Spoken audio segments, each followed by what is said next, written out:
Assalamualaikum warahmatullahi wabarakatuh. Selamat siang dan salam sejahtera untuk kita semua. Selamat datang di acara Pertamina Online Learning dan Sharing atau POLS edisi khusus Gibahin Duit Lagi Yuk pada Rabu 25 Februari 2026. Terima kasih kepada Sobat POLS yang telah bergabung dan mengikuti sesi POLS pada siang hari ini. Pastinya kami akan terus berupaya membagikan energi positif melalui budaya sharing knowledge di lingkungan Pertamina Group. Izinkan saya, Talia Sarafina, dari Sekretaris Investor Relation, hadir sebagai MC pada POLS siang hari ini. Sebelum membuka acara, saya akan memberikan pantun terlebih dahulu. Pergi ke taman memetik kurma, singgah sebentar membeli tinta. Investasi tanpa riba, cuan berkah berlipat ganda.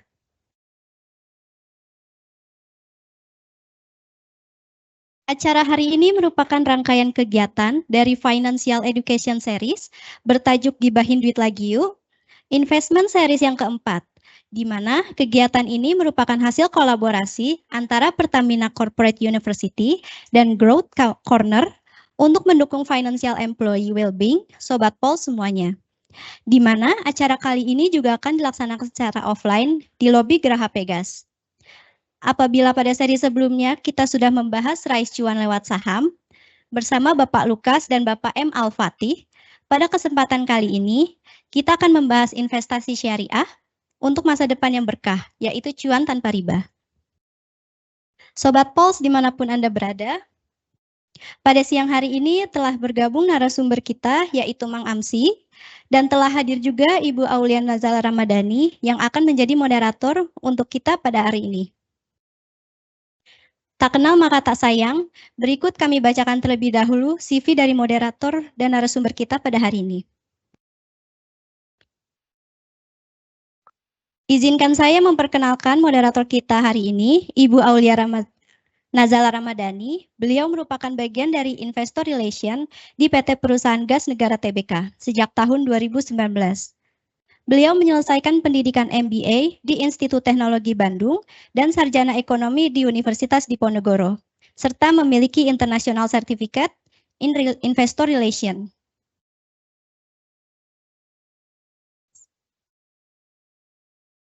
Selanjutnya, narasumber kita hari ini adalah Mang Amsi.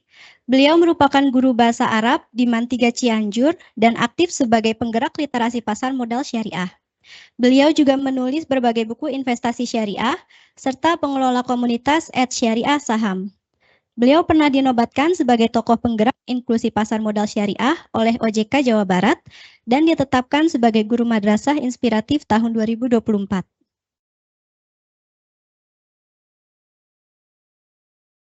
Kepada seluruh pengisi acara, diharapkan bisa naik ke atas panggung.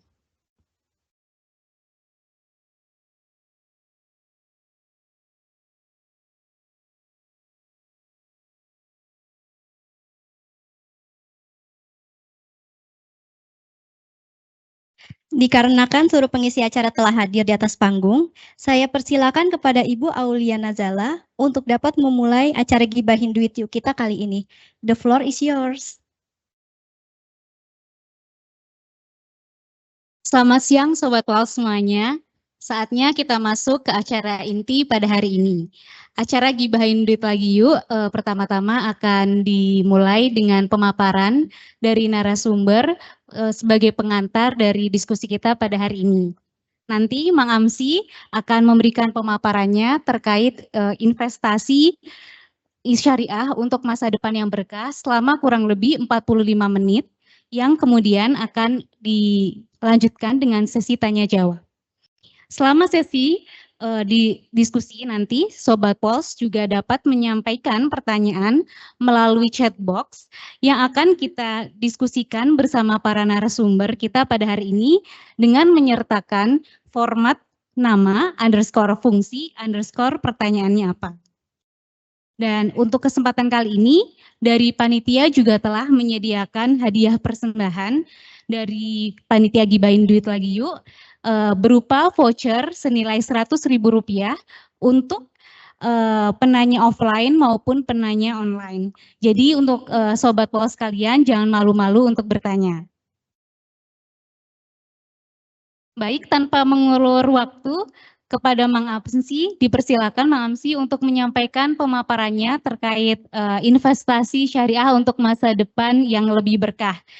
Supaya kita semua bisa memperoleh gambaran bagaimana sih investasi syariah itu. Dipersilakan Mang Amsi. Ya, Bismillahirrahmanirrahim. Assalamualaikum warahmatullahi wabarakatuh.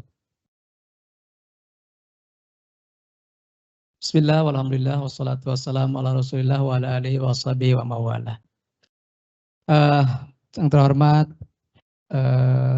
teman-teman dari Pulse Pertamina Online Learning and Sharing ya, Kak. Yang saya hormati Kak Aulia sebagai moderator di acara sharing siang ini yang judulnya lumayan berat ya sebenarnya. Cuan tanpa riba, investasi syariah untuk masa depan yang berkah. Sebenarnya saya suka singkatan ya. Kalau bikin acara itu suka ada singkatannya, bikin produk ada singkatannya. Tapi ini kayaknya kalau disingkat kurang nyaman didengar Kak, karena menyangkut nama orang. Coba cuan tanpa riba, singkatannya Cutari Pak. Jadi makanya judulnya saya ubah sedikit ya. Biasanya judulnya saya bikin singkatan gitu, tapi ini singkatannya kalau cuan tanpa riba singkatannya Cutari gitu ya. Jadi saya ganti dengan smart and barakah investing aja gitu biar lebih apa ya, lebih nyaman aja gitu. Next. Jadi judulnya ini adalah tadi sudah ada perkenalan ya, kebetulan tadi sudah dikenalkan. Saya Mang Amsi, saya guru sebenarnya aslinya ya. Jadi tadi saya juga pagi-pagi minta izin kemarin tuh ke kepala sekolah gitu. Saya mau ke Jakarta Pak. Gitu. Kenapa? Karena memang tempat saya ngajar itu lumayan jauh Kak. Gitu, lumayan jauh dari Cianjurnya saja. Dari Cianjurnya saja itu kalau Cianjur kotanya sekitar 90 kilometer gitu. Jadi dari situ kemarin saya turun gunung. Saya turun dari gunung ke tempat tinggal saya. Baru setelah itu saya ke sini tadi pagi gitu. Jadi saya minta izin dulu karena memang sekarang ada pembelajaran di masa Ramadan tapi memang tidak terlalu seperti biasa ya. Kemudian selain mengajar saya juga mengelola komunitas yang yang bernama Syariah Saham. Di sini juga ada Kang Adi ya. Yang sekarang mengelola aktif sebenarnya Kang Adi ya. Saya sekarang lebih banyak menepi dan menyepinya begitu ya. Kemudian kita juga menulis buku Saham Syariah Kelas Pemula, singkatannya Sari Kelapa gitu ya.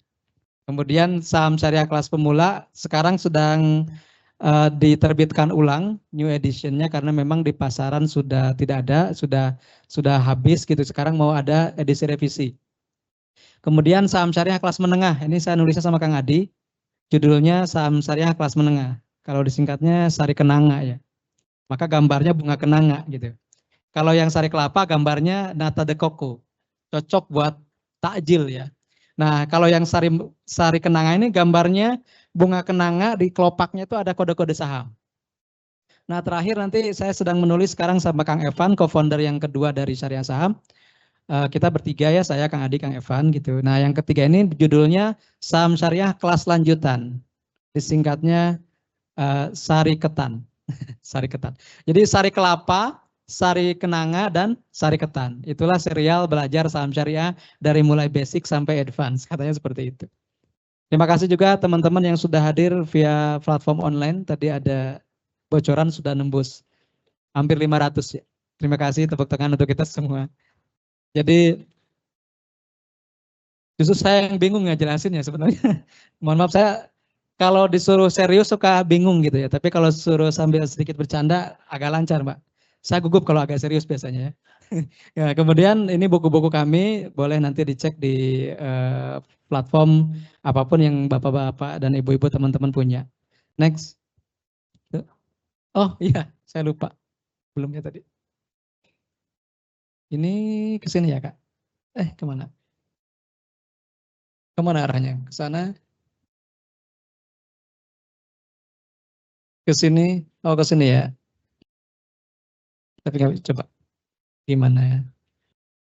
Maju, terlalu maju. Mundur yang ini ya. Oke. Kelihatan ya sudah jarang presentasi saya. Mundur dulu berarti. Nah, ke situ ya. Nah, ini. Karena temanya tentang syariah, jadi saya mulai dengan konsep harta dulu ya, Bapak Ibu, teman-teman. Jadi dalam Islam, dalam konsep syariah, harta itu bukan tujuan, tetapi amanah. Karena itulah konsep dasarnya sebenarnya kembali ke surah Al-Baqarah ayat 30 ya. Konsep bahwa kita ini sebagai khalifah fil ard, sebagai pengelola gitu ya, pengelola kekayaan atau pengelola harta yang ada di muka bumi. Karena itulah konsekuensinya kita harta ini tidak boleh ditumpuk atau ditimbun. Kalau dalam bahasa fikihnya itu ihtikar ya. Kita tidak boleh menimbun harta. Kenapa? Karena di surah ini temanya cocok sebenarnya pas bulan Ramadan gitu ya. Jadi kesannya seperti kultum. Kuliah 70 menit tapi ini bukan 7 menit ya. Jadi di surah Al-Hasyr ayat 7 itu disebutkan bahwa harta itu tidak boleh beredar di satu circle saja. Tapi harus beredar di semua kalangan, distributif, seperti itu.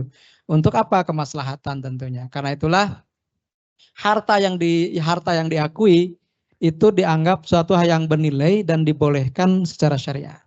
Nah, sebagai bentuk muamalahnya, kita tidak boleh mengambil harta orang lain dengan cara yang tidak diperbolehkan atau dengan cara yang batil. Nah, itu terekamnya di surah An-Nisa ayat 29 ya. Kemudian ini sebagai ilustrasinya, kenapa tidak boleh iktinas atau tidak boleh menimbun harta? Karena kita kalau menimbun harta itu seperti air yang tergenang. Dan kalau tidak dialirkan, maka bisa menimbulkan banyak penyakit. Karena itulah konsepnya dalam Islam, harta itu harus ada dikeluarkan hak-hak orang lain yang ada di harta kita.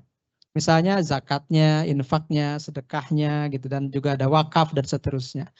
Karena itulah kenapa sih harus berinvestasi? Investasi itu adalah salah satu perwujudan atau salah satu implementasi dari tujuan adanya syariah atau maqasidus syariah. Jadi tujuan adanya syariah itu ada 5 ya. Yang pertama hifzun nafs, menjaga diri. Kemudian menjaga akal. Kemudian menjaga harta. Kemudian menjaga keturunan. Dan terakhir, saya lupa satu lagi apa ya. Nah, dalam konteks investasi, itu menjaga harta atau hifzul mal. Maka tidak boleh seseorang mengambil harta orang lain. Maka nanti turunannya tidak boleh mencuri, tidak boleh merampok, tidak boleh menipu, tidak boleh melakukan pengambilan harta yang tidak diperbolehkan. Kemudian apa sih yang harus kita tanamkan sebagai investor muslim gitu ya? Mindsetnya apa sih? Mindsetnya yang pertama adalah harta adalah amanah, bukan pemilik mutlak. Kita hanya mengelolanya saja. Karena apa? Karena dalam harta yang dimiliki saja atau dikelola saja ada hak orang lain. Kemudian yang kedua, kita tidak boleh mendiamkan harta tersebut, tapi harus mengalirkannya ke sektor real dalam bentuk apapun ya, bisa berusaha, bisa berinvestasi. Kemudian kita harus melawan inflasi dengan cara menjaga harta tersebut untuk mempertahankan daya beli di masa depan. Dan terakhir, tujuan atau mindset dari investor itu, bagaimana tujuan kita berinvestasi itu adalah untuk memperbesar porsi atau kapasitas kita dalam melakukan jiswaf, zakat, infak, sedekah, wakaf, yang pada akhirnya akan menjadi investasi abadi dalam bentuk amal jariyah. Nah, dasarnya apa sih investasi syariah atau transaksi syariah itu? Tentunya sebagai muslim yang pertama itu tauhid ya. Tauhid itu bagaimana kita menyandarkan bahwa transaksi yang dilakukan itu harus tunduk pada aturan sang pemilik makhluk gitu ya, yaitu Al-Khaliq Allah ya. Tidak boleh dalam melaksanakannya itu kita melakukan aturan sendiri-sendiri gitu, tapi ada dasarnya. Yang kedua harus ada keadilan, tidak ada eksploitasi, tidak ada seseorang menguasai harta orang lain dengan cara yang zalim. Dan itu sebagai dasarnya ada di tadi yang saya sebutkan di surah An-Nisa ayat 29. Maka cara memperolehnya itu harus dengan lewat tijarah, perdagangan.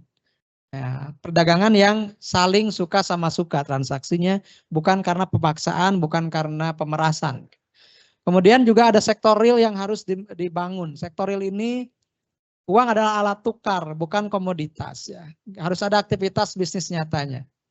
Dan yang paling penting adalah halalan thayyiban. Halalan thayyiban itu, halal itu sifatnya spiritual. Sementara thayyib itu sifatnya fisik gitu ya. Jadi kalau di Quran sering diulang halalan thayyiban, itu konteksnya sebenarnya makanan itu harus halal, cara merolehnya, halal jenisnya, dan thayyib. Thayyib itu misalnya kalau makanan gizinya baik, bagus untuk kesehatan, meningkatkan kecerdasan, meningkatkan daya tahan. Itu harus thayyib. Maka tidak cukup hanya halal tapi tidak thayyib, begitupun sebaliknya. Thayyib tapi tidak halal.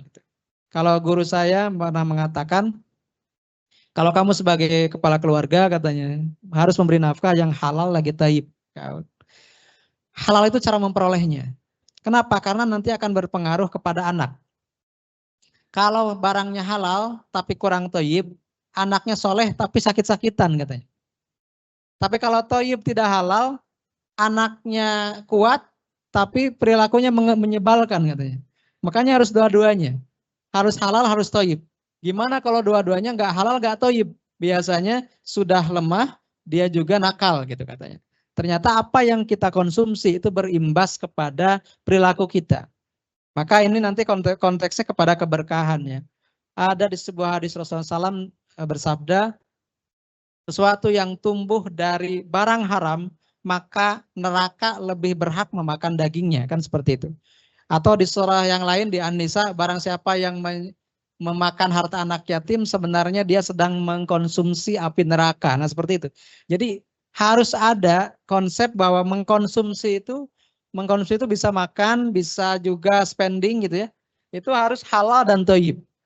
Halal itu dari sisi spiritualitasnya, thayyib dari sisi gizinya atau dari sisi konteks fisiknya gitu ya, bentuknya. Sekarang kalau ditanya muamalah, maka Bapak Ibu cukup dengan kaidah emas ini. Kaidah emas itu bukan berarti jualan emas, bukan ya. Kaidahnya itu kaidah golden rules-nya adalah al-aslu fil asya al-ibahah gitu ya. Saya sengaja mengucapkan bahasa Arab supaya kelihatan guru bahasa Arabnya gitu ya. Kan takutnya tadi ngaku-ngaku aja katanya guru bahasa Arab ya. Di sini kan gak ada Arabnya, tapi saya baca Arabnya kelihatan langsung gitu ya. Al-aslu fil asya al-ibahah hatta yadulla dalil ala tahrimi. Segala sesuatu itu pada mulanya adalah boleh dalam hal muamalah. Sampai ada dalil, kecuali ada dalil yang mengharamkan. Ini kebalikan dari ibadah. Kalau ibadah itu pada awalnya nggak boleh. Maka kalau ibadah itu nggak boleh sembarangan. Misalnya kita bikin sholat 7 waktu yuk, nggak bisa. Atau sekarang zakat dipotongnya 50%, nggak bisa. Kalau yang namanya ibadah itu ada dalilnya, tidak bisa mengada-ngada. Gitu. Kenapa? Karena pada dasarnya segala bentuk ibadah itu tidak boleh. Ya, harus ada dasarnya. Tidak boleh sembarangan membuat ibadah. Tapi kalau dalam muamalah itu sebaliknya.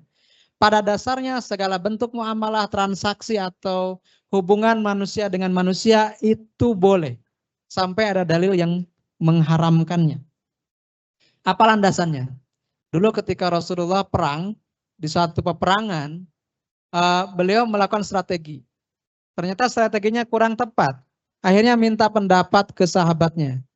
Bagaimana nih untuk strategi melawan saat ini begitu. Akhirnya ada seorang Persia, seorang Iran yang sekarang jadi negara Iran ya, bukan bangsa Arab. Beliau menyarankan untuk membuat parit gitu. Maka disebut dengan perang parit, namanya perang Khandaq. Beliau yang menyarankannya namanya Salman Al-Farisi. Di situ muncullah hadis Rasul yang terkenal sampai saat ini, antum a'lamu bi umuri dunyakum. Kamu lebih tahu urusan dunia kamu. Jadi kalau sifatnya duniawi, kamu lebih paham. Maka boleh berbeda pendapat. Boleh berbeda cara. Gitu. Kalau muamalah itu tidak perlu sama. Tidak. Makanya nanti ketika kita ngebahas investasi, ngebahas jual beli, selalu akan ada perbedaan pendapat. Gitu. Yang terpenting setiap perbedaan itu punya dasarnya.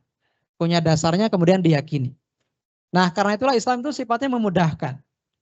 Ayatnya dekat dengan ayat tentang puasa. Yuridullahu bikumul yusra wala yuridu bikumul usra. Al-Baqarah 185 ya. Jadi Allah itu suka kemudahan sama kalian. Tidak suka kesusahan. Kemudian fokus kita sebagai investor adalah mencari dalil yang membolehkan tapi memastikan tidak ada unsur haram. Jadi yang penting selama ada dalil yang membolehkan kita bisa gunakan dalil itu. Tapi kalau sudah ada yang menyebutkan haram atau ini tidak boleh, sisi madrotnya lebih besar, kita tinggalkan.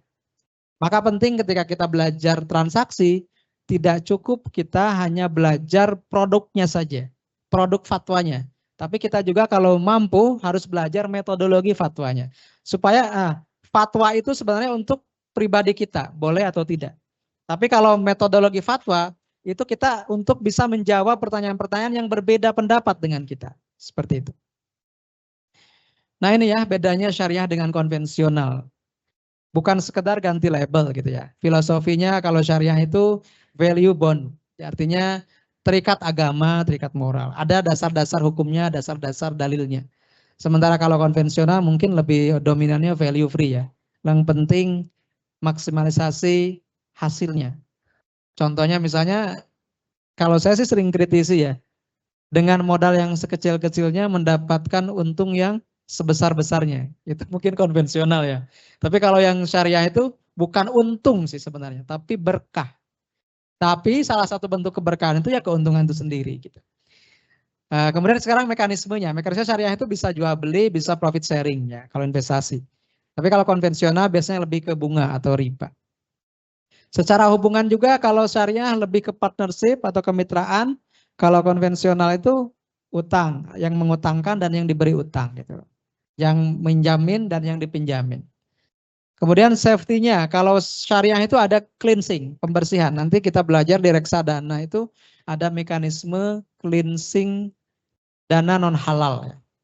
Jadi misalnya di satu investasi itu ada instrumen yang tidak dibolehkan, tapi masuk dalam underlying-nya.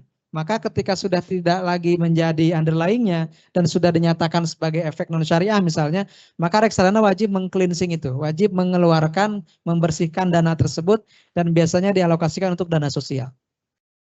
Kalau konvensional mungkin juga tidak ada konsep itu ya.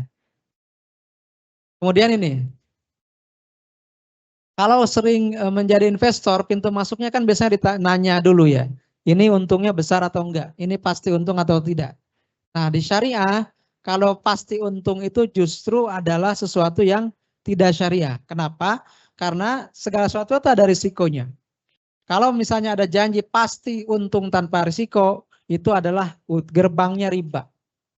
Karena, nah ini ada kaitannya, ini ada dasarnya gitu ya.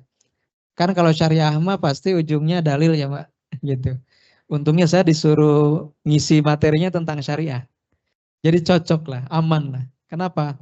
Jadi terngiang-ngiang ayat-ayat yang sering saya baca ketika belajar dan mesantren dulu gitu ya. Kalau untuk instrumennya sudah banyak pakar lah menjelaskan misalnya saham, kemudian katanya ada Pak Lukas dan guru saya, Pak Lukas dan Pak Al-Fatih gitu. Untuk perencana keuangan mungkin ada Pak Safir, ada Pak Ligwina, ada siapa lagi gitu ya. Itu sudah ahlinya gitu.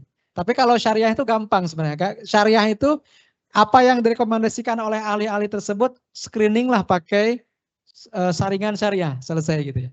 Nah, kita hari ini belajar saringannya. Belajar saringannya. Jadi ada dua kaidah ya, ada dua kaidah fikih yang menyebutkan pertama al-gunmu bil gurmi, yang kedua al-kharaj bid-daman. Artinya kalau yang al-gunmu bil gurmi itu keuntungan hanya sah jika bersedia menanggung risiko kerugian. Kenapa? Karena di surah Luqman nomor 31 ayat 34. Itu disebutkan bahwa tidak ada satu jiwa pun yang tahu besok itu mati di mana.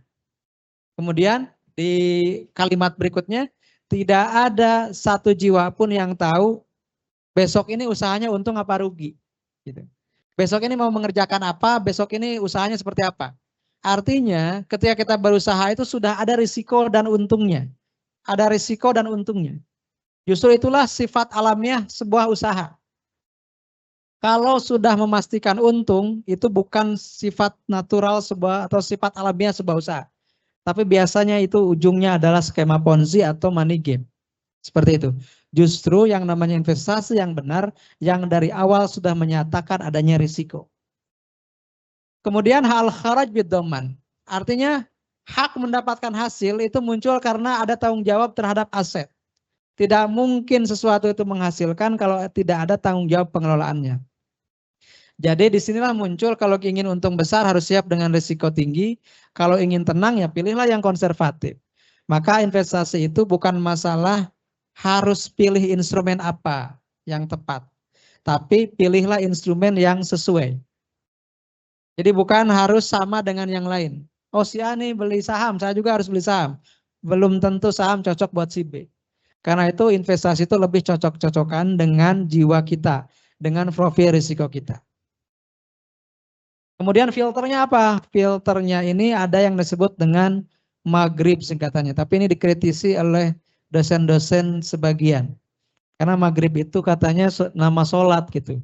Gak layak diantikan katanya. Jadi akhirnya ada yang mengganti. Bukan maghrib yang sekarang. Namanya sekarang magadir ya. Kayak lagu ya. Magadir gitu. Tapi singkatannya mirip-mirip. Kalau maghrib itu tapi ini yang duluan ada ya. Saya ambil yang duluan ada populer aja ya. Maghrib itu maisir, garar, riba, batil gitu ya. Singkatannya maisir, perjudian, garar, ketidakpastian, riba, bunga, batil, zalim atau haram. Kalau yang satu lagi magadir. Magadir itu maghrib, maisir, garar, dirar, riba. Maisir, garar, dirar, riba. Jadi sama-sama saja sih. Batilnya diganti dirar gitu ya. Dirar itu kemadaratan karena ada hadis yang mengatakan la dirar wala dirar. La darar wala dirar. Tidak boleh membuat madarat orang lain dan jangan mau dimadaratin sama orang lain. Gitu. Maka prinsip ekonomi syariah itu tidak boleh saling merugikan, tidak boleh merugikan. Nah kita sedikit bedah ya, hindari maisir dan garar. Maisir ini spekulasi buta atau judi. Kalau istilah lainnya maisir adalah kimar. Ya. Kimar itu taruhan lah, gitu. Pasang gitu. Zero sum game. Mudahnya gini lah. Saya sama Kang Adi punya uang masing-masing 1 juta nih. 1 juta ya. Nanti malam Persib main kayaknya. Persib besok ya. Persib main sama Madura gitu. Saya karena orang Sunda, saya pilih Persib lah gitu. Kang Adi pilih Madura misalnya. Terus saya pasang 1 juta, Kang Adi 1 juta. Ternyata besok Persib menang nih. Kayaknya menang sih, Persib menang misalnya. Ternyata setelah menang berarti Kang Adi itu harus merelakan 1 jutanya ke saya. Jadi kemenangannya itu 1 juta, kemenangannya 1 juta saya dikurangi 1 juta Kang Adi. Jadi 0. Jadi yang menang itu dapat dari yang kalah. Yang menang 1 juta, yang kalah minus 1. 1 minus 1, 0. Itulah perjudian. Perjudian itu yang bisa menyebabkan salah satu pihak bisa hilang uangnya, hilang hartanya. Maka kalau ada yang menyebut saham itu judi, berarti tidak paham tentang judi itu sendiri. Kebetulan ini saya bahas panjang di buku yang pertama, Sari Kelapa tadi ya. Saham syariah kelas pemula itu ngebahas tentang judi agak panjang. Karena supaya memahamkan, jadi begini Bapak Ibu. Sebagai edukator investasi sejak tahun 2015-14 sama Kang Adi ya waktu itu. Kita bikin komunitas kecil syariah saham. Tapi sekarang alhamdulillah sudah agak banyak begitu karena mungkin seiring dengan meleknya masyarakat juga ya Kak. Dulu ketika tahun 2015 investor saham syariah itu hanya 4.000 orang saja. Sekarang sudah nembus 200.000 lebih. Dulu ketika 2015 investor secara keseluruhan itu di bawah 1 juta. Sekarang sudah 21 juta. Sudah naik 20 kali lipat. Jadi seiring dengan pertumbuhan literasi juga akhirnya berimbasnya ke komunitas kita juga sekarang alhamdulillah. Teman-teman nanti boleh cek di Instagramnya @syariahsaham gitu ya. Sekarang saya lihat terakhir sudah 150.000 ya yang belajar bareng gitu. Mungkin kalau 200.000 berarti hampir seluruh investor syariah ada di syariah saham begitu ya. Seperti itu. Nah, judi seperti itu. Kita taruhan kalah gitu ya. Kalau saham nggak seperti itu. Reksadana nggak seperti itu. Sukuk nggak seperti itu. Jadi kalaupun misalnya modalnya berkurang bukan karena kita ngambil dari hak orang lain. Gitu ya. Bukan dari yang lain, tapi itu ya karena mekanisme harga yang turun saja. Sama dengan ibu beli beli sayuran jam 3 pagi harganya 100 berapa? 10.000 satu ikat, bayam satu ikat, misalnya 10.000 pas jam 3 pagi Kak Aulia ya. Jam 5 kita menjual masih segar nih, bisa 10.000 per ikat. Tapi jam 7 sudah mulai layu, kita turunin nih sampai jadi 7.000 per ikat. Pertanyaan saya, kita turun 3.000, apakah itu sebuah perjudian? Bukan, itu mekanisme harga. Dan itu terjadi di semua instrumen investasi. Tapi kita harus waspada dengan hal yang mengatasnamakan investasi, tapi aslinya judi ya. Contoh apa? Tahun pas COVID ramai binary option. Sampai meringkus, nah beberapa influencer kan. Ada yang dapat lah, ada yang sampai penjara gitu ya. Binomo ya waktu itu. Nah kayak binomo itu kan cuma tebak-tebakan ini naik atau turun gitu, nggak ada underlyingnya apa. Atau yang ini yang lagi rame nih, pom-pom influencer tanpa analisis ya. Kebetulan minggu ini beritanya lagi rame kan, pom-pomer lagi dikejar-kejar OJK gitu ya. Kenapa? Karena ngajakin orang-orang untuk beli saham dia sudah punya. Di harga tertentu dia jual. Itu namanya pump and dump. Tadlis kalau dalam istilah syariahnya. Itu nggak boleh, itu nggak boleh. Ya, kemudian itu untuk maisir. Yang kemudian untuk goror. Goror itu penipuan atau ketidakpastian. Singkatnya beli kucing dalam karung ya. Misalnya ada kripto yang tidak ada underlying asetnya atau juga investasi bodong titip dana. Kami di Syariah Saham itu sampai berpindah platform dari Telegram ke Instagram. Salah satunya karena banyak yang mengatasnamakan Syariah Saham untuk titip dana. Sampai foto-foto kami, saya Kang Adi itu ada yang buatin langsung dijadiin iklan. Mereka itu modalnya gede. Sampai bisa ngiklan Meta Ads gitu ya. Nama fotonya foto saya namanya Brian. Sejak kapan nama saya Brian ya? Ada juga foto saya pakai peci tapi namanya nama kayak bukan nama muslim begitu. Kan aneh gitu ya. Sampai ada yang pernah niat bikin KTP. Namanya nama saya Asep Muhammad begitu ya. Kan nama asli saya Asep Muhammad Saiful Islam. Disingkatnya jadi AMSI ya. Mang itu kan karena saya Sunda aja dipanggil Mang gitu ya. Ponakan saya hampir 40 orang jadi manggil banyak Mang gitu. Akhirnya Mang, AMSI singkatan. Nah, sampai ada yang bikin KTP atas nama saya, namanya saya, fotonya bukan foto saya, tempat tanggal lahirnya bener Cianjur, tapi mohon maaf agamanya bukan agama Islam. Kan aneh ya, namanya juga udah jelas Muhammad, ada Islamnya lagi. Muhammad Saiful Islam, kok bisa-bisanya agamanya bukan Muslim begitu ya. Itu karena penipuan, tapi selalu ada korbannya. Saya pernah ada japrian ibu-ibu yang ruginya 200 jutaan. Dia merasa ditipu oleh saya. Terus saya bilang, kapan Bu saya nipu ibu gitu.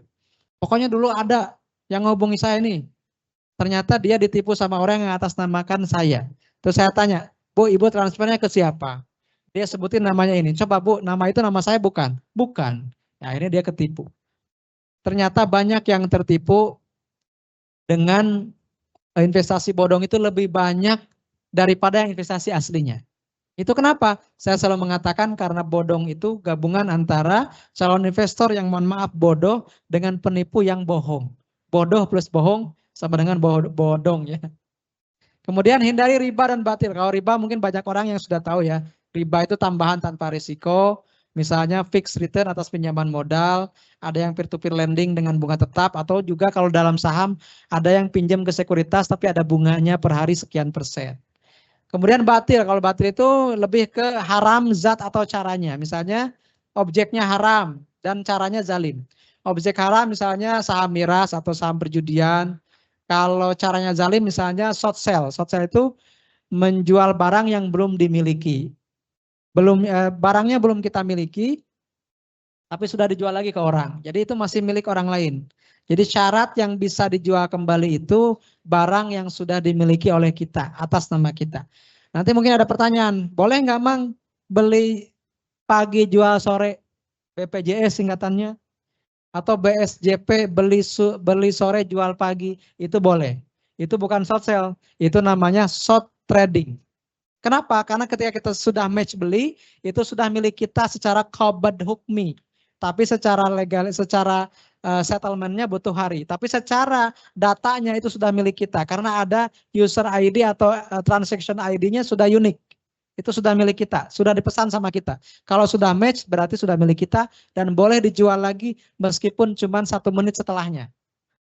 Jadi karena itulah saya ketika ada yang nanya di satu podcast, ketika harus mengkonfrontasi dengan seseorang yang mengatakan bahwa trading saham itu judi, saya tetap pada penegasan bahwa trading saham itu tidak judi. Trading saham itu berdagang jual beli, bukan judi. Judi itu mindsetnya, tidak judi. Kenapa? Karena ada objeknya yang diperjualbelikan, ada waktunya yang ada apa istilahnya, ada transaksinya yang jelas waktunya dan juga akarnya jelas. Seperti itu. Kita bedakan antara risiko bisnis dengan goror ya. Kalau risiko bisnis itu halal. Misalnya ketidakpastian hasil usaha. Di sini Bapak Ibu ada yang menjamin nggak kalau usaha itu pasti untung? Saya yakin tidak. Punten, mohon maaf. Saya yakin PT Gas Negara pun tidak berani menjamin kalau tahun depan untungnya naik 100% misalnya. Atau akan mengalami penyusutan 50%, tapi angkanya pasti. Saya yakin nggak? Pasti ada estimasi, ada prediksi dengan berdasarkan analisis yang ada. Nah itu yang disebut dengan risiko, ketidakpastian. Natural uncertainty itu boleh. Dagang itu ada risikonya. Tapi kalau goror, bedanya apa? Goror itu ketidakpastiannya karena kurang informasi. Atau spekulasi saja. Contoh kalau beli saham tanpa mengenal perusahaannya. Contoh, beli ini dulu yang rame itu pas rame saham-saham perkapalan. Perkapalan naik, ada yang beli LTLS gitu kan. Wah mang saya beli saham LTLS. Kenapa? Kan rame maritim sama perkapalan. Sekarang saya beli LTLS. Apa? Lautan luas katanya. Berarti kan kalau lautan luas saham perkapalan atau saham perlautan. Padahal LTLS itu saham bahan kimia. Gak ada sama sekali hubungannya dengan perkapalan begitu. Nah, kalau kita beli satu saham tanpa mengenal perusahaannya, itu bisa masuk goror. Salah satu meminimalisir goror adalah dengan tahu sahamnya. Belajar perencanaan dari kisah Nabi Yusuf ya, yang mimpi 7 sapi gemuk dengan 7 sapi kurus. Kalau saya menyebar tawilnya itu 7 masa laris, 7 masa krisis. 7 masa gemilang, 7 masa malang. Dan itu pernah terjadi dalam siklus hidup kita. Yang paling dekat dengan kita adalah COVID kemarin. Itu bukti adanya krisis. Strateginya bagaimana? Simpanlah sebagian hasil panenmu. Gitu ya. Menunda kesenangan saat ini untuk keamanan masa depan. Dan ini diajarkan oleh puasa hari ini. Menunda lapar sampai maghrib ya. Menunda yang dibolehkan. Kita ini boleh makan loh, halal makanannya, tapi ada waktunya. Nah itu sebenarnya puasa itu sebagai terapi investasi juga. Menahan diri untuk tidak mengkonsumsi barang yang belum dibolehkan gitu. Jadi kalau yang rajin puasa kayaknya investasinya rajin gitu ya. Kekuatan akad ini fondasinya, transaksi halal. Kalau saya sederhanakan ya, sebenarnya semua transaksi yang konvensional itu bisa ada akadnya. Contoh, kalau misalnya investasi ya bisa mudharabah. Kalau jual beli yang ada margin keuntungannya bisa murabahah. Jadi tinggal dikasih istilah aja gitu ya. Kalau misalnya perkongsian saham persyarikatan, misalnya PT perseroan itu musahamah atau musyarakah. Kalau misalnya agensi, misalnya agen penjual reksadana itu wakalah.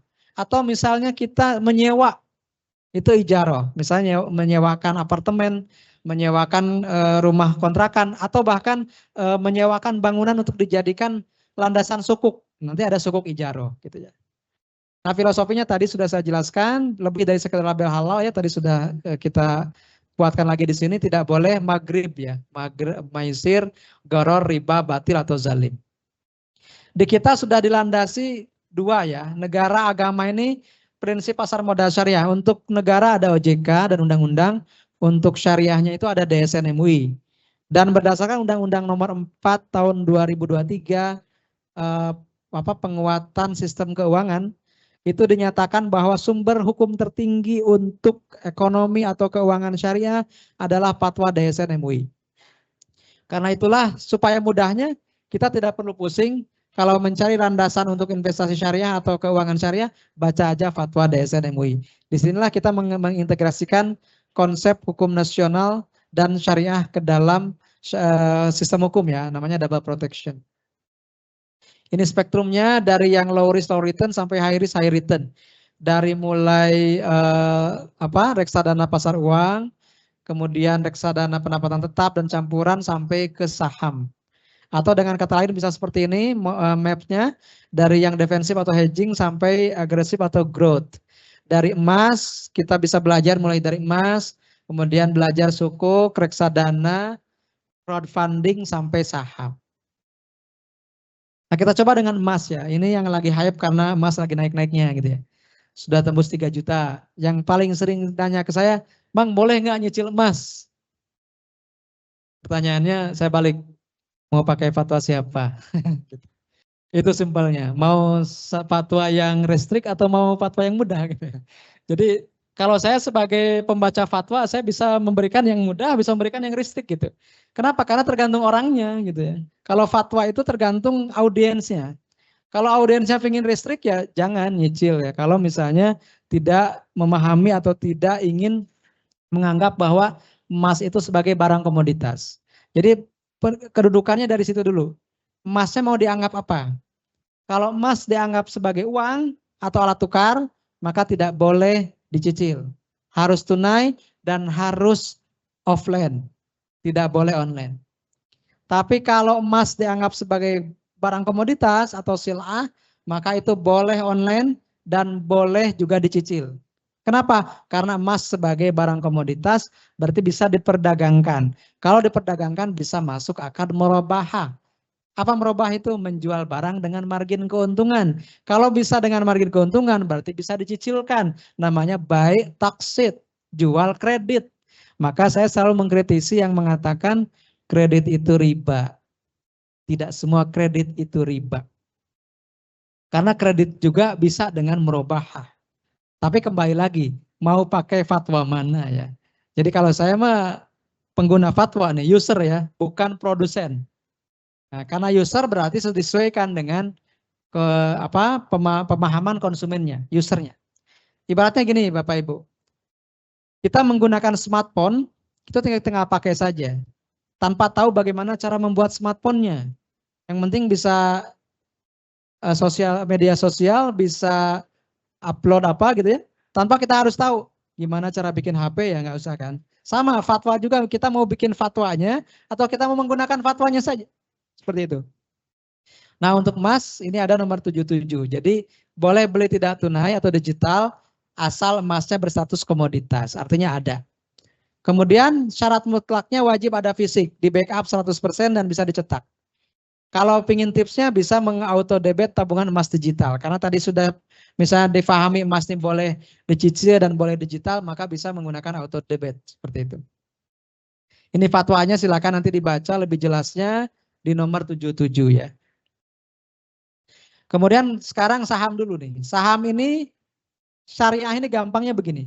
Saham syariah itu adalah emiten perusahaan-perusahaan yang disaring dengan dua hal. Pertama ada emiten aktif, yang kedua emiten pasif. Emiten aktif itu yang dari awal sudah menyatakan diri sebagai perusahaan syariah. Apa ciri khasnya? Ada Dewan Pengawas Syariah. Misalnya apa? Cuman 5. Bank Syariah Indonesia, BTPS, Bank BTPN Syariah, kemudian Jemas Asuransi ya, kemudian Bank Panin Dubai dan Bank Aladin.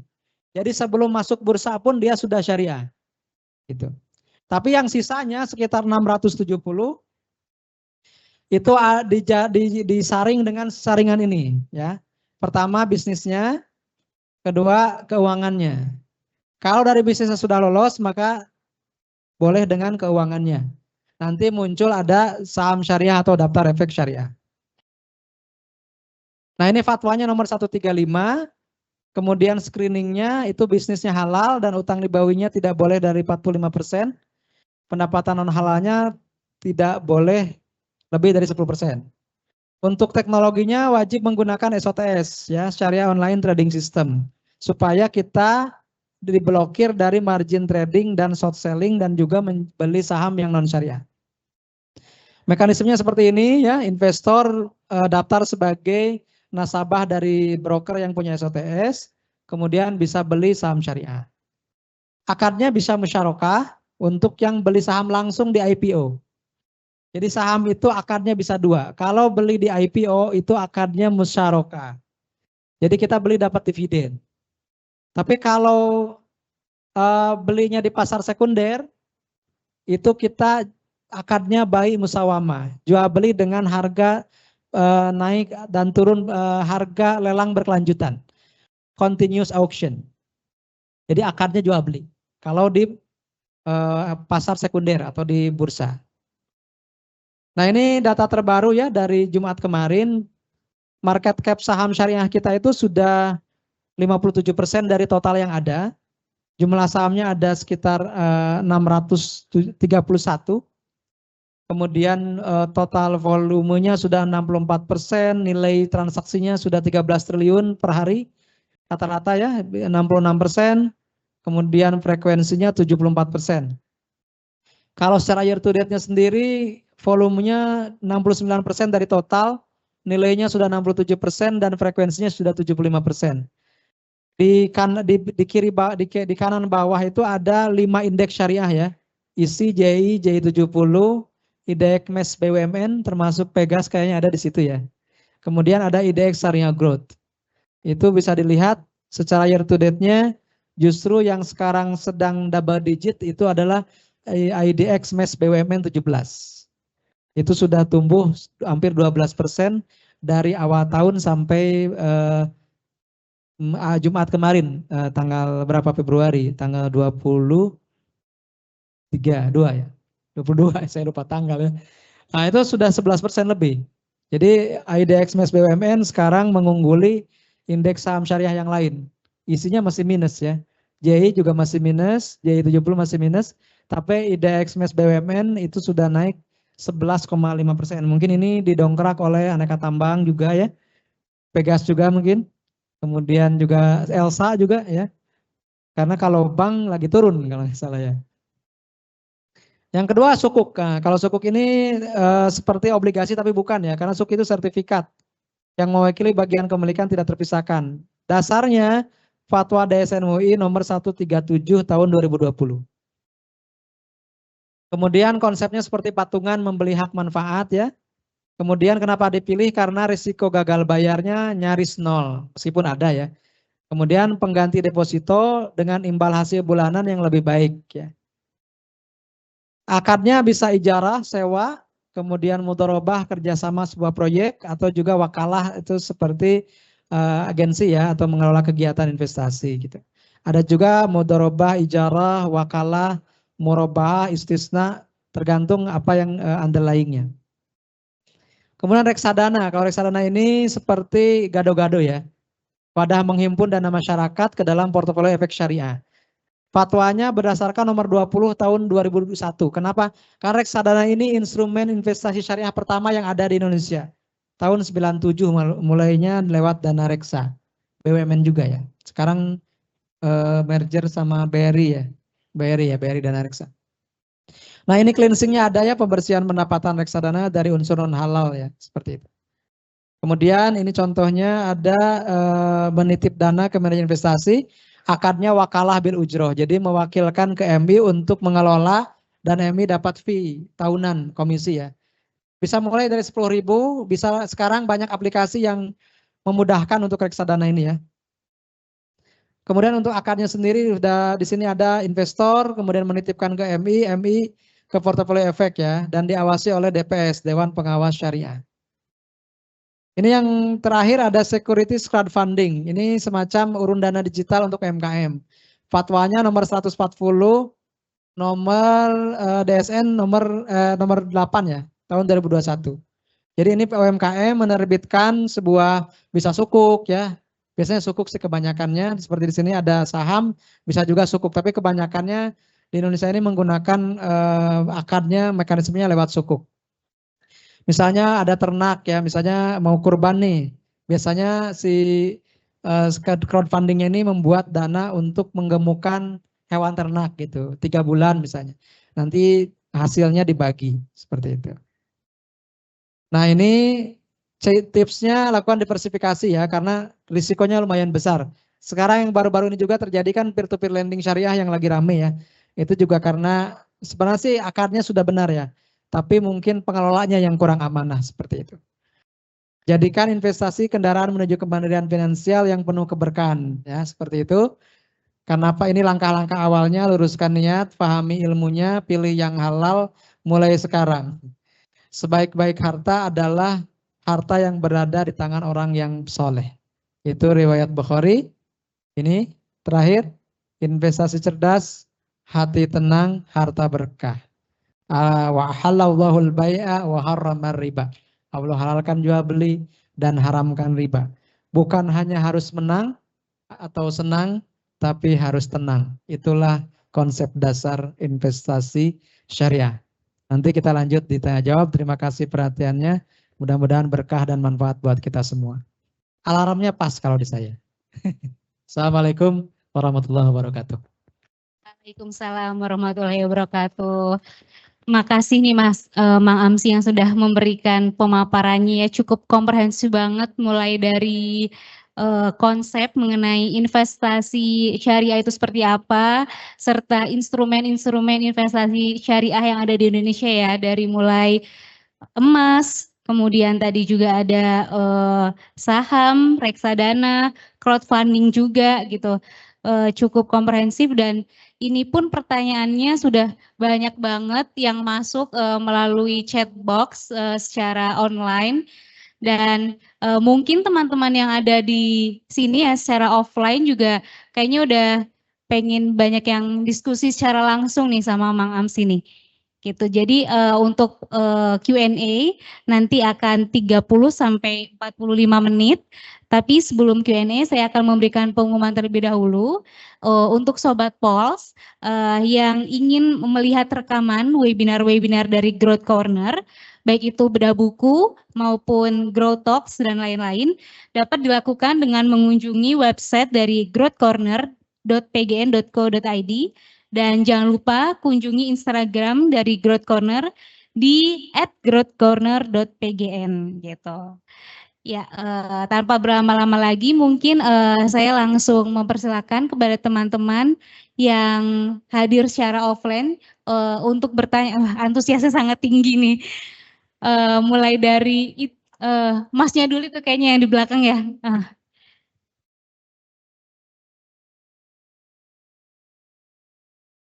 Baik, terima kasih. Assalamualaikum warahmatullahi wabarakatuh. Nama saya Arya dari PGN OMM. Sebenarnya ada beberapa hal yang ingin saya tanyakan. Tadi kan sempat disebutkan terkait dengan saham syariah ya. Kebetulan saya juga baru coba-coba untuk mulai saham, tapi karena saya mentalnya adalah mental emas gitu, yang didiamkan itu sudah pasti untung. Kalau untuk saham sendiri kira-kira ada nggak yang tipikal untuk kita simpan tanpa harus saya repot-repot lepas beli kayak gitu, Pak. Jadi yang sudah pasti ya saya beli diamkan itu, tapi sudah pasti ada ininya ya, walaupun memang tadi disebutkan namanya kita usaha ada untung rugi ya seperti itu. Tapi mungkin ada tipsnya yang barangkali secara general, secara overall itu udah pasti kalau kita diamkan dalam waktu yang lama itu sudah pasti untung. Itu yang pertama. Lalu yang kedua, kalau tadi terkait dengan syarat mutlak tentang jual beli emas yang fisik itu di fatwa MUI itu syarat mutlaknya harus ada fisik gitu ya.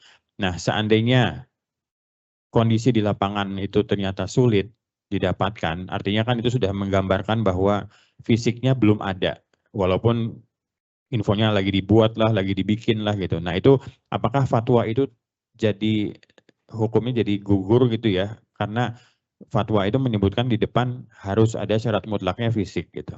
Nah, seperti itu saya mau menanyakan apakah fatwa yang itu kondisional terhadap kondisi di lapangan gitu. Itu saja, terima kasih.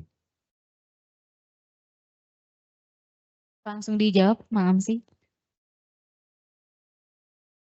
Terima kasih Pak Arya. Pertanyaannya ya. Yang pertama tentang saham syariah. Saham apa yang didiamin untung gitu ya. Jawabannya lumayan itu. Jadi sebenarnya kalau saham memang ada risikonya, selalu ada risikonya. Tapi kita bisa melihat dari sejarah ke belakang, misalnya saham apa yang dalam jangka panjang itu cenderung naik terus. Gitu. Cenderung naik terus. Dan biasanya untuk di saham Indonesia, yang cenderung naik terus itu memang saham perbankan. Diakui atau tidak ya. Dalam jangka panjang itu yang naik terus harganya, itu perbankan. Kemudian stock split seperti itu ya. Tapi kan karena yang syariah terbatas. Berarti kalau perbankan cuma 4 gitu ya yang sudah listing di bursa. BRIS, BTPS, PNBS sama BANK atau Aladin. Dari 4 itu mungkin cuma 2 yang liquid, BTPS sama BRIS gitu. Nah, tinggal dilihat BRIS sama BTPS lebih potensial yang mana? Secara growth-nya, secara market share-nya ke depannya seperti apa, dan secara harganya pun masih di bawah, atau secara ini harganya masih sedang koreksi atau apa gitu. Kalau saya melihat sih dari 2 saham BTPS sama BRIS, dua-duanya sekarang memang lagi koreksi ya, karena BRIS kita pernah punya harga tertingginya hampir 4.000, tapi sekarang 2.000-an. BTPS lebih tinggi lagi kalau tidak salah, pernah hampir 4.000 lebih. Sekarang 1.000-an. Gitu. Nah itu kan berarti tinggal lihat potensinya seperti apa.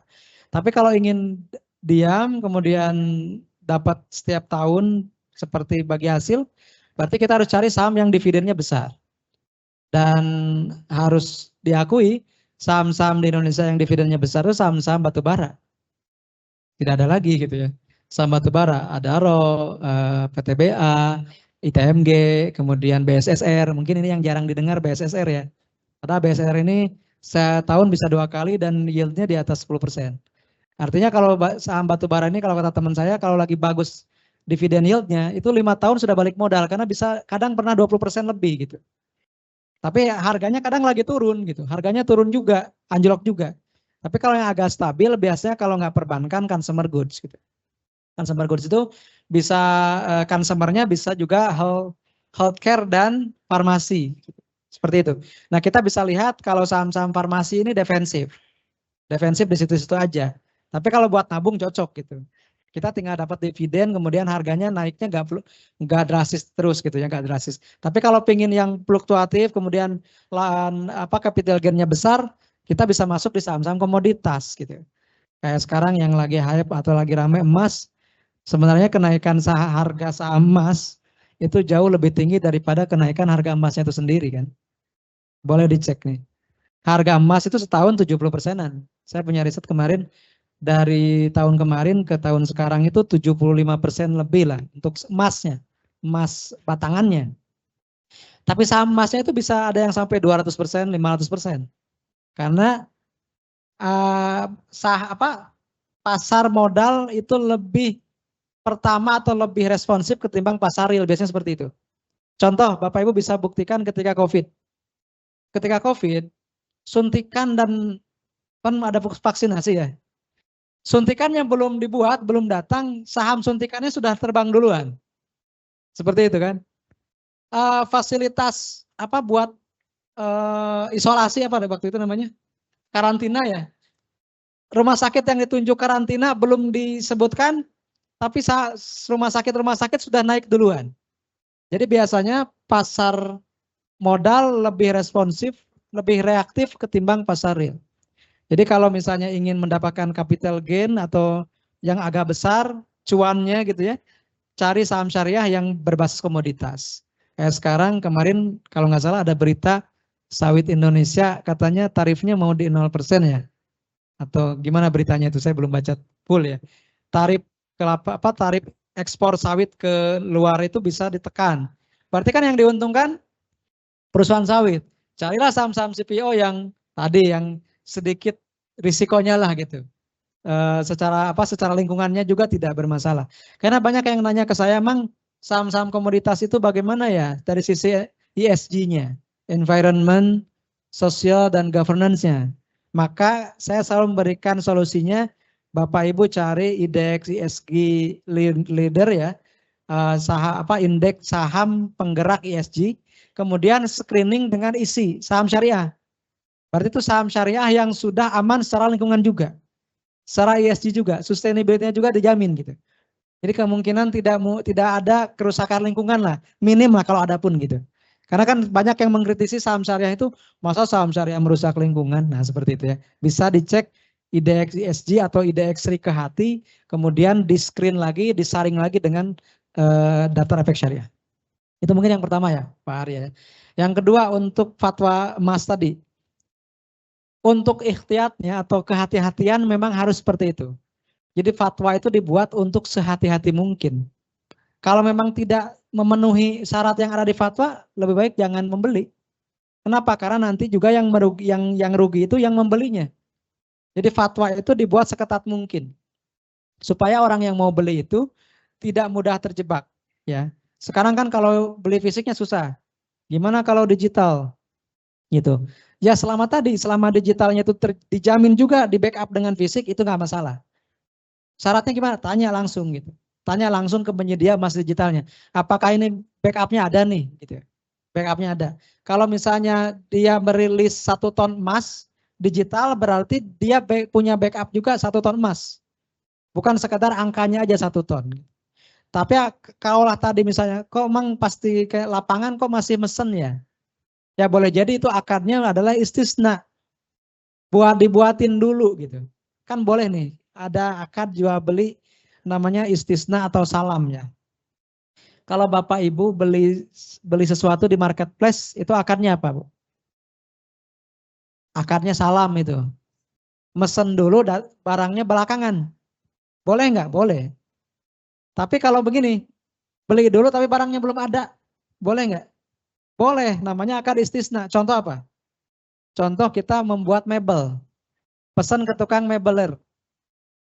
Buatkan saya lemari, Kak. PO dulu. Nah, ada terminnya. Termin ke-1, termin kedua. Nah, itu ada akadnya. Jadi salam itu mirip istisna. Bedanya kalau salam itu uangnya duluan, barang belakangan, gitu ya. Ya duit dulu tapi barangnya bisa diambil dalam waktu yang dekat gitu. Kalau istisna itu mesen dulu. Barangnya udah jadi baru dibayar. Kayaknya seperti itu. Ya, istisna. Nah, kalau tadi emas kembali ke emas, emas ini memang debatnya sangat panjang. Di medsos apalagi. Kalau saya ngebahas emas itu view-nya rame. Engagementnya rame gitu. Apalagi kalau saya nyebutin boleh cicil emas. Wah, itu rame sekali. Karena banyak yang menolaknya kan. Gitu. Kenapa? Karena tadi mendudukan emas dulu. Kalau emas dianggap alat tukar, tidak boleh dicicil dan tidak boleh online. Harus yadan biadin. Itu benar. Jadi sebenarnya dua-duanya benar. Dua-duanya benar ketika dia memandang dari satu sisi gitu. Kalau sudut pandangnya emas sebagai alat tukar, itu tidak boleh dicicil dan tidak boleh online. Harus langsung.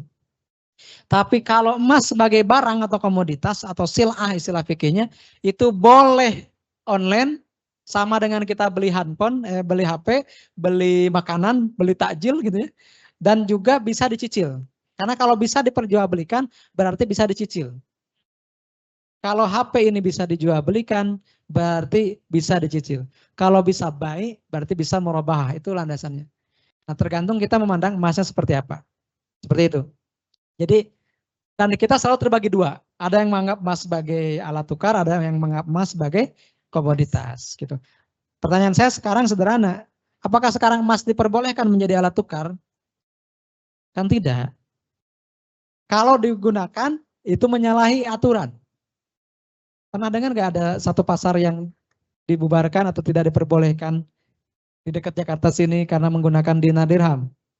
Kenapa? Karena secara undang-undang itu tidak diperbolehkan. Alat tukar di Indonesia hanya rupiah. Tidak boleh yang lain. Kan seperti itu ya. Untuk ekonomi, untuk keseharian itu hanya boleh rupiah. Jadi kalau ada dua alat tukar berarti yang satu tidak sah. Kalau tidak sah berarti bukan alat tukar gitu, maksudnya seperti itu. Tetapi komoditas. Nah, tapi kembali lagi ke pemahaman masing-masing. Kalau Bapak Ibu memahaminya sebagai alat tukar, tidak boleh online, tidak boleh digital, tidak boleh dicicil juga. Kalau misalnya emas itu seperti barang perhiasan layaknya perhiasan, berarti boleh. Boleh dicicil, boleh juga online. Kalau kita memandangnya seperti itu, maka dikembalikan lagi ke sudut pandang kita, perspektif kita sebagai mahasiswa seperti apa. Maka hukum fikih itu selalu berjalan dengan persepsi dan perspektif gitu. Kalau misalnya ya, misalnya Syafi'iyah menganggap anjing itu najis, misalnya begitu. Tapi kenapa sebagian Malikiyah anjing itu tidak najis? Hanafiyah hanya air liurnya saja, tapi tubuhnya tidak, misalnya seperti itu. Perbedaan pendapat itu karena dipengaruhi oleh faktor waktu dan tempat juga.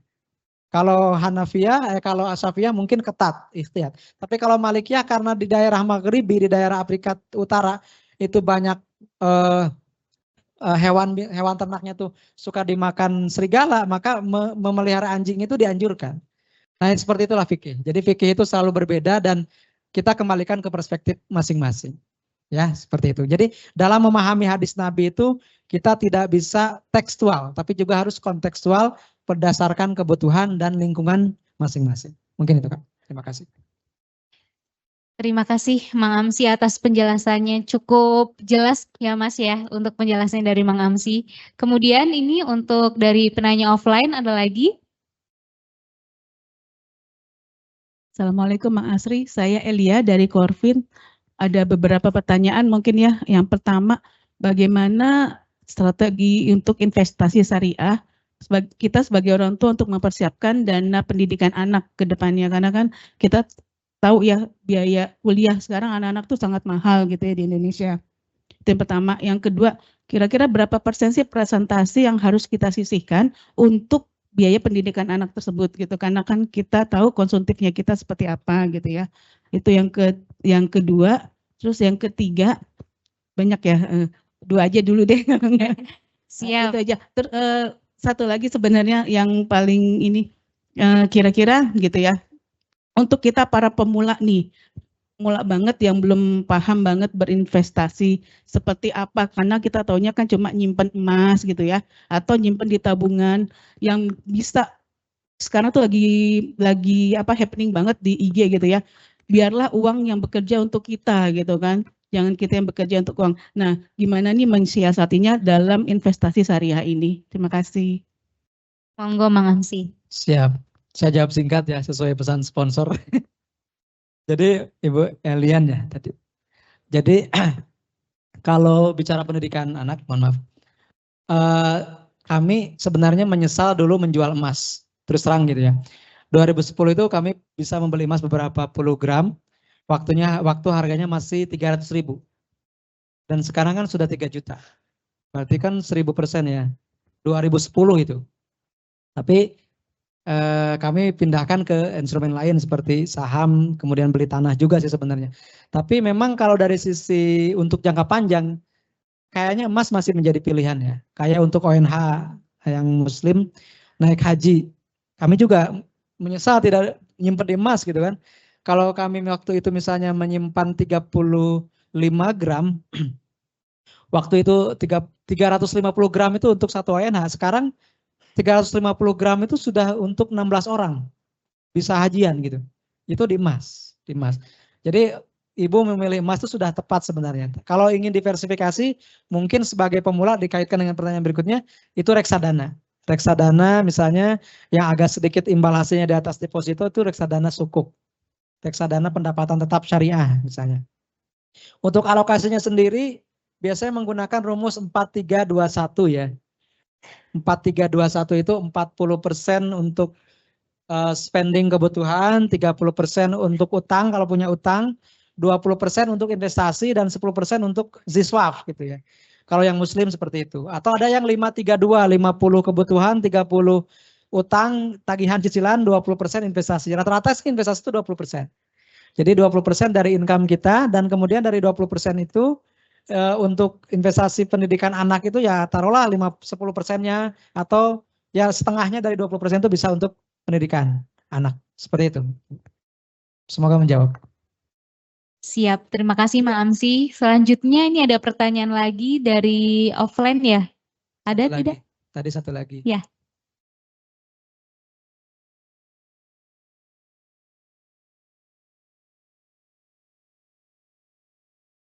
Baik, perkenalkan saya Naura. Tadi itu sempat disinggung kalau misalnya kredit itu tidak riba. Nah mungkin boleh dijelaskan nggak ya? Karena sependek pengetahuan saya kredit itu riba. Terima kasih. Terima kasih. Siap. Oke ya. Tadi Mbak Naura ya, Kak Naura ya. Jadi begini Kak. Kredit itu kan cicilan ya. Cicilan maksudnya ya. Kita bahasakan kredit itu cicilan gitu. Angsuran ya, angsuran. Betul nggak? Membeli dengan berangsur. Jadi begini, saya beli HP nih, saya pakai ilustrasi aja. Saya beli HP dari Kang Adi ya. Saya beli HP ini 1 juta nih. Saya beli HP ini 1 juta dari Kang Adi. Kemudian saya jual ke Kak Aulia 1.200.000. Boleh nggak?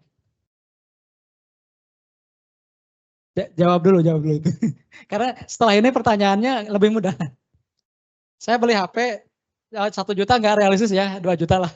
Saya beli HP ini 2 juta nih dari Kang Adi. Saya jual ke Kak Aul 2.200.000. Boleh nggak? Boleh. Itu akarnya apa? Jual beli. Baik ya. Baik al-musawa. Baik lah jual beli. Kemudian begini. Kak Aul ini ngomong ke saya, Mang, saya kalau beli tunai saya nggak punya. Boleh nggak saya beli cicil? Oh boleh, saya bilang. Karena beli cicil, saya nyebutin ke Kak Aul. Tadi saya belinya dari Kang Adi 2 juta nih. Saya jual ke Kak Aul 2.200.000 deh. Saya ambil untung 10%. Boleh nggak? Boleh. Tapi karena Kak Aul minta cicil, boleh kita akarnya murabahah ya. Saya belikan dulu HP-nya, saya miliki HP-nya, sudah berpindah kepemilikan ke saya, sudah qabad hukmi ke saya, sudah qabad mutlak ke saya, sudah milkut tam miliknya milik saya, namanya nama saya jual ke Kak Aul dicicil 1 bulan 120.000 10 bulan. Boleh nggak? Boleh. Boleh kan? Itu namanya baik murabah. Itu. Jadi bagi kita di praktisi ekonomi syariah, kredit itu riba tidak sesimpel itu. KPR riba. KPR itu akarnya bisa ijarah, bisa merubah, bisa musyarakah, bisa mudorobah, bisa musyarakah, bisa ijarah, bisa satu lagi itu murabah. KKB, kredit kendaraan bermotor, boleh nggak? Boleh. Akarnya murabah seperti tadi. Anggaplah ini mobil. Syaratnya apa? Syaratnya si bank sudah memiliki barang itu sebelum dijual ke nasabahnya. Itu syarat. Tapi kalau saya ngomong ke adik, Kak Aul nih mau beli HP, sini dia HP-nya. Gitu. Terus saya jual langsung. HP-nya masih milik Kang Ade, belum saya beli. Langsung nih. 1.200.000 kredit. Nah ya, ini kan ini belum dimiliki. Hadisnya la tabi jangan jual apa yang belum kamu miliki. Itu nggak boleh. Tapi kalau saya ngomong gini boleh nggak? Kak Adi, HP-nya mau dijual nggak? Saya bantu jualin deh ke Kak Aul. Tapi saya minta fee ya. Kalau nanti kejual saya minta fee-nya 100.000, boleh nggak? Boleh, itu ijarah namanya, ujroh. Boleh. Seperti itu. Jadi semua harus diletakkan dulu. Karena tadi saya tidak bermaksud menjualkan barang yang belum memiliki, tapi membantu Kang Adi untuk menjualkan barangnya. Jadi komisi sebutnya. Kalau teman-teman atau Bapak Ibu lebih familiarnya, jadi afiliat lah. Afiliat itu akarnya ijarah samsarah. Semua transaksi konvensional itu ada koridor akadnya. Cuman orang kadang tidak mau masuk lebih dalam. Kenapa? Karena simple, ingin simple. 1 kali 1 sama bukan ya, bukan gitu. That's simple, bukan. Jadi pinginnya mudah aja, kredit, riba, enggak. Tidak semudah itu. Ya, seperti saya ilustrasi tadi, ada murabahah, ada ujroh dan yang lainnya. Mungkin bisa menjawab ya. Terima kasih. Terima kasih Mbak Amsi. Menjawab ya Mbak Naura ya terkait dengan kredit itu seperti apa, riba atau tidak. Dan ini juga udah banyak nih Mbak Amsi untuk pertanyaan yang masuk di online. Saya bacakan dulu untuk yang pertama ya. Ini dari Rashid dari SHD Subholding Downstream. Bagaimana untuk pembelian waran dari emiten syariah? Apakah memenuhi kriteria syariah juga? Terima kasih. Oke. Kalau waran sebenarnya saya kurang memahami ya Kang Adi. Mungkin nanti Kang Adi bisa bantu jawab. Setahu saya karena waran ini kan bukan saham kan? Turunan dari saham. Turunan dari saham. Ke derivatif ya. Derivatif, instrumen derivatif. Instrumen derivatif. Dan kebanyakan yang kita perhatikan di pasar pada realitanya yang beli waran ini lebih cenderung spekulatif. Spekulatif, Nah, seperti kalau itu ya. sudah spekulatif, berarti meskipun memang pernah ada fatwa tentang waran syariah kan ada ya. Ya, nomor 66 memang ada fatwa tentang waran syariah. Tapi itu mungkin dalam konteks lebih ke kepemilikan warannya ya.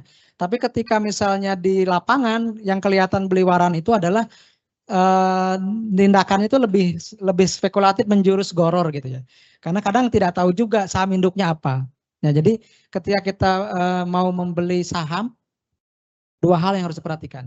Pertama, objeknya, yang kedua, transaksinya. Objeknya, apakah ini masuk daftar efek syariah atau tidak? Kalau transaksinya, apakah ini dibolehkan atau tidak? Misalnya margin, ya seperti itu. Kak Adi, bisa bantu jawab? Oh ya, induknya syariah, warannya ikut syariah gitu. Tapi Tergantung dengan tergantung induknya ya. induknya. Kalau induknya syariah berarti warannya ikut syariah. Tapi Oke. nanti yang harus disusul kemudian adalah bagaimana cara mentransaksikan warannya. Oke, baik. Apakah pakai margin misalnya? Kalau pakai margin kan jadi tidak syariah. Misalnya beli beris tapi pakai uang utang margin. Meskipun sahamnya syariah, tapi karena pakai margin jadi tidak syariah. Atau tidak pakai utang, tapi belinya saham yang tidak diperbolehkan juga tidak boleh. Mungkin itu, Kak. Siap, terima kasih untuk jawabannya Mak Amsi. Selanjutnya ini ada pertanyaan dari Santi dari Lubrikan. Assalamualaikum warahmatullahi wabarakatuh. Terima kasih ilmu yang telah disampaikan. Ingin bertanya bagaimana hukum terkait program menyimpan uang dengan hadiah cashback, sementara uang kita di lock bank dalam kurun waktu tertentu. Terima kasih. Oke, tentang cashback ya. Kalau itu sih kayaknya saya belum bisa menjawab ya karena di luar investasi ya, di luar investasi dan saya harus baca dulu karena ini juga ada fatwanya tentang itu ya dan mungkin nanti teman-teman boleh cari aja di fatwa DSN MUI ya. Nomor 86. Oh, Kak Adi sekarang sudah kamus fatwa nih. Jadi ada di fatwa nomor 86. Fatwa nomor 86 ya 86 untuk Mbak tentang Santi. hadiah, tentang hadiah di transaksi. Seperti itu. Fatwa nomor 86 tentang hadiah ya. Ya. Oke, siap. Selanjutnya ini dari Muhammad Ikrom. Selamat siang, terima kasih banyak atas pemaparan materi pada siang hari ini. Izin saya ingin bertanya sebagai seorang yang baru memulai perjalanan investasi tanpa riba. Apa langkah paling mendasar yang sebaiknya dilakukan terlebih dahulu untuk memastikan pilihan instrumen sudah sesuai prinsip syariah, tetap realistis terhadap profil risiko pribadi, serta mampu membangun konsistensi investasi jangka panjang tanpa terjebak ekspektasi keuntungan instan, sedangkan saat ini sangat banyak investasi yang ditawarkan memiliki nilai value dan keuntungan yang menggiurkan seperti contohnya kripto. Terima kasih. Oke, terima kasih. Pertanyaan Kak Iqbal ya. Dari Muhammad Ikrom. Oh, Ikrom ya, Kak Ikrom. Kita di Syariah Saham punya prinsip halo ya. Halo itu singkatan. Jadi kalau ada yang nawarin investasi, kita ucapin halo dulu gitu. Halo gitu. Halo itu apa? Halal, legal, logis ya. Halal, legal, logis. Kenapa halal diutamakan? Berarti kita harus tahu dulu apakah ini sudah ada fatwanya, sudah disebutkan, dijelaskan boleh atau tidaknya. Kemudian legal, ada izin OJK-nya atau tidak. Kemudian logis gak dapat untung sekian dalam waktu yang sangat singkat. Seperti itu. Nah kalau ditanya kripto, sebenarnya kripto ini sampai hari ini belum ada bursa ya di Indonesia dan sekarang masih di bawah Kemendag kan. Sudah masuk OJK ya, tapi belum ini ya, belum banyak lah gitu ya, belum dan kripto ini kalau kita kaji lagi harus ditanya dulu underlying-nya apa gitu ya. Kemudian misalnya ditanya sampai sekarang pun fatwa MUI ini belum begitu tegas tentang kripto. Jadi kalau misalnya belum ada landasan yang tegas, mungkin kita lebih baik bisa mencari instrumen lain yang tetap returnnya lumayan sesuai dengan profil risiko juga dan sudah jelas fatwanya. Jadi kalau yang sudah jelas fatwanya mungkin ya seperti sukuk, reksadana, ya mungkin dianggap masih biasa, normal gitu ya. Tapi memang sudah jelas fatwanya. Karena sekali lagi fatwa itu memagari atau membuat pagar untuk kita tidak terlalu terburu-buru dan juga tidak katakanlah ingin cepat untung gitu, ingin dapat untung yang cepat, karena boleh jadi gitu ya, untung yang cepat itu biasanya secara teknikal pun ruginya lumayan gitu. Kalau ada formasi yang katakanlah naiknya cepat, drastis, turunnya juga kemungkinan seperti itu. Dan itu memang terbukti di beberapa kripto kan banyak yang naiknya tinggi, tajam, turunnya pun tajam. Nah, kalau memang sesuai dengan profil risiko tidak masalah. Tapi kalau misalnya kita profil risikonya tidak seagresif itu, jangan maksain. Kenapa? Karena yang paling penting itu lebih harus menjaga ketenangan. Yang saya bilang tadi ya, menjaga ketenangan harus diutamakan daripada menjaga kemenangan. Seperti itu. Siap.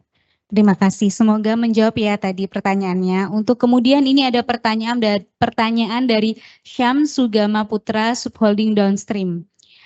Masya Allah, terima kasih atas insight yang sangat luar biasa, Mang Amsi. Izin bertanya perihal hukum saham syariah sebagai harta mal, apakah dikenakan hukum yang sama dengan harta niaga seperti hasil perkebunan, tambang, dan peternakan, sehingga wajib mengeluarkan zakat mal? Jika iya, maka berapa persentase dan seperti apa haul 1 tahun dan perhitungannya? Oke, terima kasih Mas Syam Sugama. Syam Sugama ya. Ya, namanya investasi, saham, sukuk dan yang lainnya juga itu tentu ada zakatnya. Ya, dan biasanya karena saham ini dinisbatkan dengan perdagangan, maka zakatnya itu 2,5% atau 1/40, haulnya 1 tahun. 1 tahun dan nisabnya itu 85 gram emas. 85 gram emas. 85 gram emas ini kalau sekarang ya tinggal dikali 3 juta. 3 jutaan berarti ya sekitar 250 jutaan ya. Sekian lah, 250 juta sekian. Jadi 250 juta itu kalau sudah saham yang dimiliki nilainya sudah di atas 250 juta, maka itu wajib dikeluarkan zakatnya sebesar 2,5%. Sama dengan emas juga. Kemana ada yang nanya, "Emang emas ini kan gimana harta pengelolaan hartanya?" Saya bilang emas itu ya 85 gram, kemudian keluarnya 2,5%. Kan sayang nih harus keluar uang 2 juta, hampir 7 juta. Saya bilang naiknya sudah 75%, masa zakatnya 2,5% nggak mau? Seperti itu mungkin. Berarti tadi untuk nisabnya itu untuk nominalnya itu harus sudah mengendap selama 1 tahun terlebih dahulu gitu ya? Dan itu kumulatif. Kumulatif. Dalam setahun gitu. Oh, kumulatif dalam setahun seperti itu ya. Dari investor sampai setahun itu sudah di atas 250 juta lebih ya. Dihitung aja 85 kali 3. Berarti 255 juta ya. 255 juta itu sudah harus dikeluarin zakatnya 1/40 atau 2,5%. Jadi apabila memiliki 255 juta maka sudah wajib ya, nilai asetnya. Apabila nilai asetnya sudah 255 juta maka sudah wajib untuk mengeluarkan zakat mal. Ya karena mungkin kan ini juga sedang Ramadan dan kebetulan banyak yang mau berhitung zakat seperti itu ya. Betul. Jadi ada pertanyaan-pertanyaan mengenai zakat. Tapi kalau Ramadannya masuknya Muharram mungkin belum setahun, jadi belum wajib zakat kan? Oh iya ya, betul. Karena hitungannya tahun Hijriah ya. Oke. Betul. Nah ini karena mengingat waktu di sini untuk pertanyaan online sepertinya kita cukupi, dan untuk pertanyaan offline apakah ada yang ingin bertanya lagi? Ya, siap. Namanya siapa Mas? Selamat siang sebelumnya. Perkenalkan nama saya Firdaus. Saya ingin bertanya Mas, kan kalau kita lihat sekarang tuh banyak banget lomba-lomba yang diadakan, baik itu untuk mungkin karyawan ataupun mahasiswa. Banyak dari lomba itu tuh kita harus daftar dulu untuk biaya pendaftarannya. Kita harus nyetor uang dulu lah.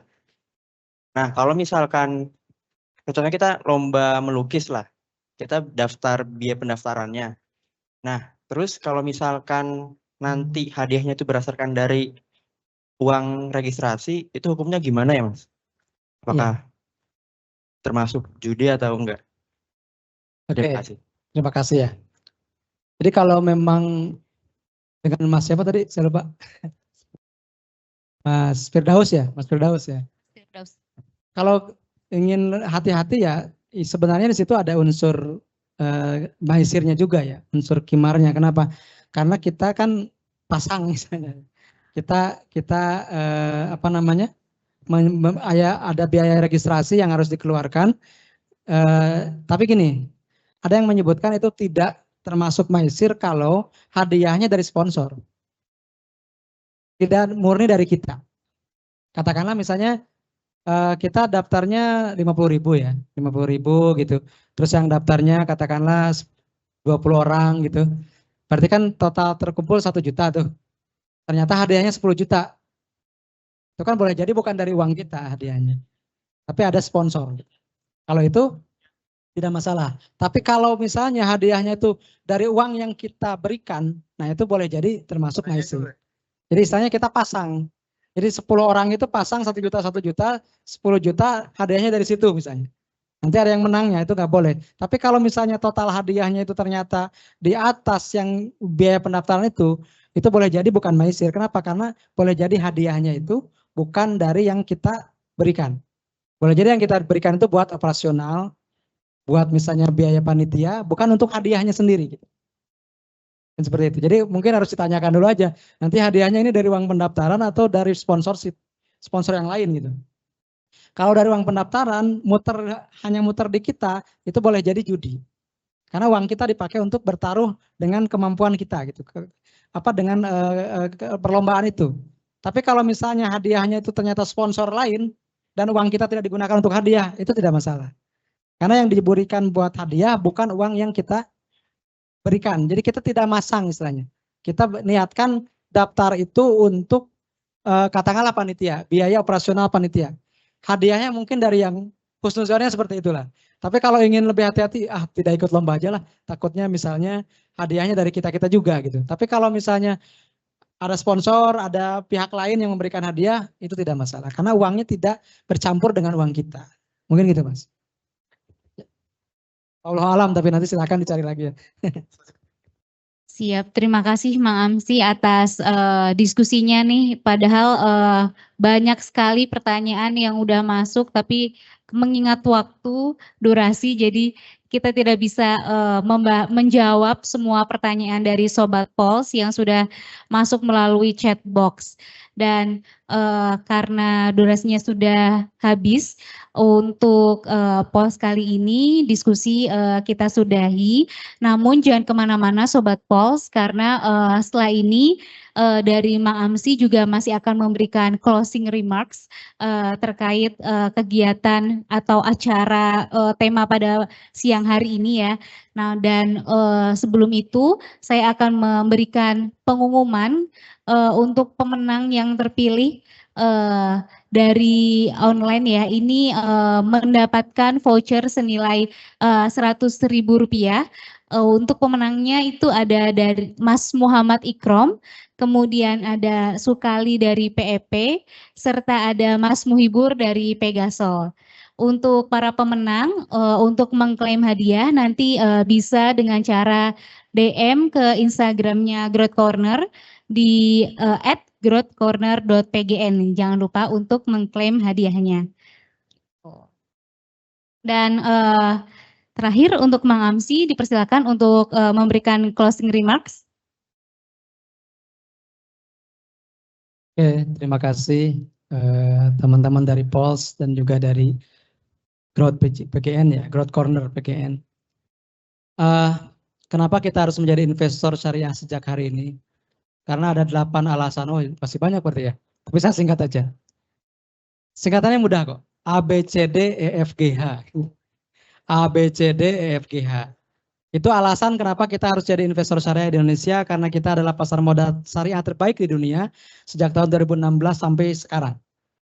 A-nya amanah, investasi syariah menjamin amanah, B-nya berkah, C-nya cuan, D-nya dividen, E-nya efisien, F-nya filantropis, G-nya growing, H-nya halal. Itulah 8 mindset investor halal Indonesia. Amanah, berkah, cuan, dividen, efisien, efektif, filantropis, growth, dan halal pastinya. Terima kasih. Terima kasih banyak Mang Amsi atas pemaparannya pada siang hari ini. Cukup komprehensif, seru banget dan menarik sekali disertai dengan singkatan-singkatan ya tadi ya, mulai dari Chotari, kemudian A B C D E F G H gitu kan. Halo ya. Iya, halal, legal, logis, macam-macam pokoknya tadi itu sudah singkatan-singkatan yang dibahas dan sebelum saya menutup acara pada hari ini, juga saya akan menginfokan kepada Sobat Pol semua untuk jangan lupa mengisi absen sebagai realisasi dari Learning Hours pada link yang ada di chat box, sekaligus memfollow akun Instagram dari Pertamina Corporate University di @pertamina.corpu. Dan kita sampai di akhir sesi Pulse. Kami ucapkan terima kasih kepada Mang Amsi yang telah menyisihkan waktunya untuk hadir dan juga sharing secara langsung kepada kami di sini dan berpartisipasi dalam acara Pulse kita pada hari ini. Semoga ilmu yang didapatkan ini bisa bermanfaat untuk kita semua dan kita semua bisa mendapatkan keberkahan begitu ya dari acara pada hari ini. Demikian, saya Aulia Nazala Ramadhani izin undur diri. Wabillahi taufiq wal hidayah. Wassalamualaikum warahmatullahi wabarakatuh. Baik, beri tepuk tangan kepada narasumber dan moderator kita kali ini.